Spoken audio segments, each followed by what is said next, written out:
बादल जी कह रहे हैं इसके बाद कुछ, जी बोलिए बादल जी।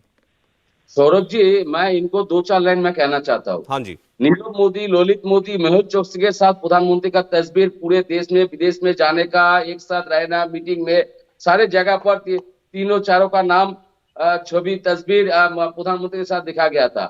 तो प्रधानमंत्री को क्यों अरेस्ट नहीं किया गया? ललित मोदी ये तो 10,000 करोड़ के, 20,000 करोड़ के, 12,000 करोड़ लेके लेके तो भाग गया। इन लोगों के साथ पीएम केयर्स फंड लाखों लाखों करोड़ रुपए का आज तक ऑडिट क्यों नहीं होता है? पहले इसका सवाल, इसका जवाब दीजिए। गुजरात में लाखों लाखों करोड़ करोड़ रुपए का ड्रग्स मिलता है, उसके ऊपर सीबीआई क्यों नहीं होता है? लखीमपुर में जो हत्या हुआ था, उसका पिता जो अजय शर्मा है, वो होम मिनिस्टर इंडिपेंडेंट है, हाँ जी। तो उनको क्यों आज तक हटाया नहीं गया है?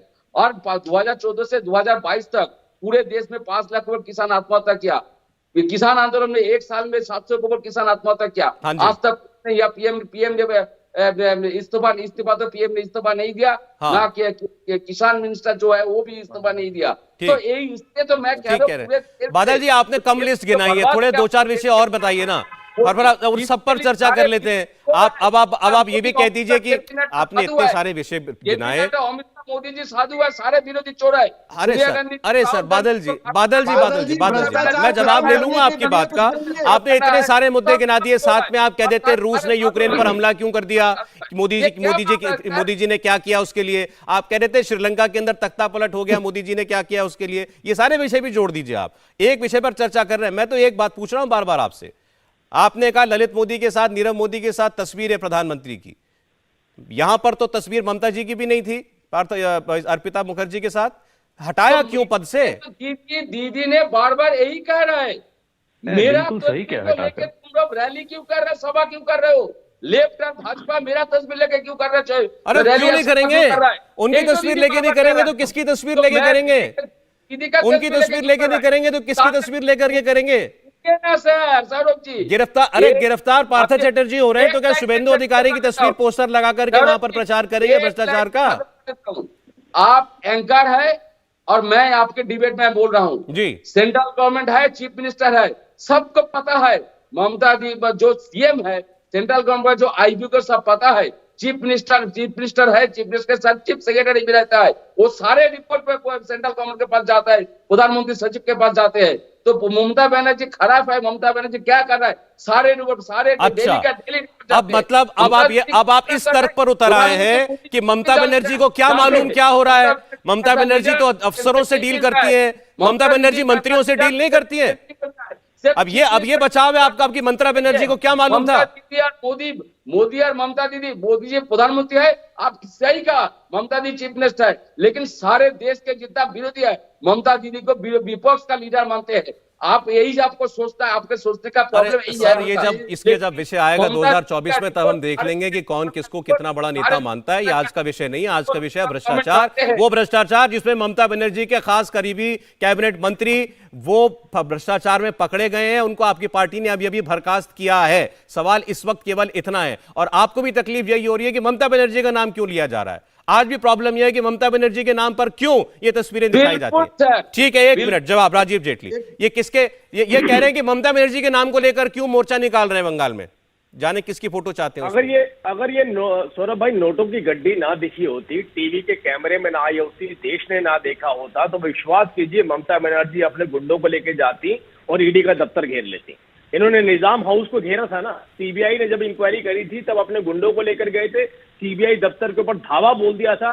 सीबीआई वाले बच्चे बेचारे अपनी जान बचाते फिर रहे थे।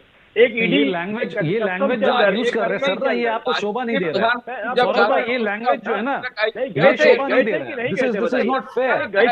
मतलब आप कोई पॉलिटिकल पार्टी के कर्मियों को गुंडा कह रहे हैं, आप हाईकोर्ट के जज बन चुके हैं। तौसीफ साहब एक तो आप फिर बीच में बोल रहे हैं, आपको गुंडा शब्द से आपत्ति हो रही है। चुनाव के दौरान ममता बनर्जी ने एक बार नहीं दर्जनों बार कहा यूपी बिहार के गुंडे आ गए, गुजरात के गुंडे आ गए। आप जरा उनकी स्पीचेस चेक कीजिए। Yes I am sure Mamata Banerjee की स्पीचेस चेक कीजिए आप। टॉपिक जी के नीचे आप टीएमसी क्यों नहीं लिखा आपने, क्यों राजीव जेटली जगह लिखा? अच्छा सर, एक एक करके मैं इसकी इजाजत नहीं दे सकता, समय वैसे भी जा रहा है। राजीव जेटली जी की आवाज आए केवल, इसके बाद आप बोल लीजिएगा। राजीव मैं एक ही बात कह रहा हूं कि ये ममता बनर्जी दीदी की एक स्ट्रेटजी, एक नीति है कि कोई भी सेंट्रल एजेंसी होगी उसको घेर लिया जाए, उनको गुंडों का नाम दीजिए, मंत्री का नाम दीजिए। अब मंत्री तो हम कह नहीं सकते, मंत्री अगर होगा तो इतने टन के हिसाब से नोट मिलेंगे उनके यहाँ पर। अरे उसकी तो तनख्वाह होती है, उसका अपना कमाई हो सकती है, इतने मोटे लेवल पे उसके यहाँ से जेवरात मिलेंगे, 5-5 किलो जेवर मिले, देखिए ये मंत्री हो सकता है? तो ऐसे लोगों को गुंडों की उपाधि दी जा सकती है। और कोई भी सरकारी एजेंसी को एक मुख्यमंत्री अपने मंत्री या गुंडे, आप जो भी नाम दें उसे, उनके साथ जाकर घेर सकती हैं। कस्टम के अंदर कोई अधिकारी अगर किसी टीएमसी के लीडर को अगर कस्टम में पकड़ता है और उसकी चेकिंग करता है तो उसको गिरफ्तार कर लिया जाता है। पश्चिम बंगाल में पश्चिम बंगाल पुलिस उसे गिरफ्तार कर लेती है। तो ये तो आपने माहौल बना रखा है। और ये मैं आपको बता रहा हूं, विश्वास कीजिए, ये पार्थ चटर्जी वगैरह ये तो छोटे छोटे मोहरे हैं। असली खेल तो, अब हंसीएगा मत, अब बादल साहब हंसीएगा मत, सच सच बोलिए, है कि नहीं है अभिषेक बनर्जी कलेक्शन एजेंट सबसे बड़े हैं कि नहीं है? बताइए, हंसीएगा मत, सफाई से जवाब दीजिएगा। हर गली से, हर कूचे से वहां पर लुगाई होती है कि नहीं होती है? चलिए जवाब देने दीजिए, राजीव जी जवाब देने दीजिए। बादल देवनाथ, बादल देवनाथ, अब हंसे फिर हंसे, इनको मालूम है क्या होता है पश्चिम बंगाल। ठीक है राजीव जी, अब उनकी बात सुनिए, अब इनको बोलने दीजिए, अब इनको बोलने दीजिए। अभिषेक बनर्जी पार्टी के महासचिव है, जनरल सेक्रेटरी है, सेकंड मैन है पार्टी के। ममता दीदी प्रेसिडेंट है, प्रेसिडेंट, उसके बाद जनरल सेक्रेटरी अभिषेक बनर्जी है। अभिषेक बनर्जी पैसा कलेक्ट करेगा, इसका मतलब क्या? मंत्री थे जिनके घर से पैसा निकला है, मतलब क्या नहीं थे क्या? और जनरल सेक्रेटरी का मतलब ये हो गया कि आपने उनको स्टैंप लगा दिया, अब इनके खिलाफ कार्रवाई नहीं हो सकती है। अभिषेक बनर्जी भी तो मंत्री थे, लेकिन वो आगे हटा, इसके लिए आप बोलिए। जैसे 38 साल 37 साल का एक लड़का पूरा देश में घूम रहा, पार्टी का जनरल सेक्रेटरी है, भाषण दे रहा, सब जगह पे जा रहा है, देश के लोगों के लिए, बंगाल के लोगों के लिए काम कर रहा है। इसके ऊपर आपको पहले तो बोलना चाहिए। इतना बड़ा दुनिया पूरा देश, उनकी धर्मपत्नी का भी माइनिंग घोटाले में नाम आया है। स्वागत कीजिए। अभी तो कार्रवाई चल रही है, धीरे धीरे परतें खुलनी शुरू हो गई आपके घोटालों की।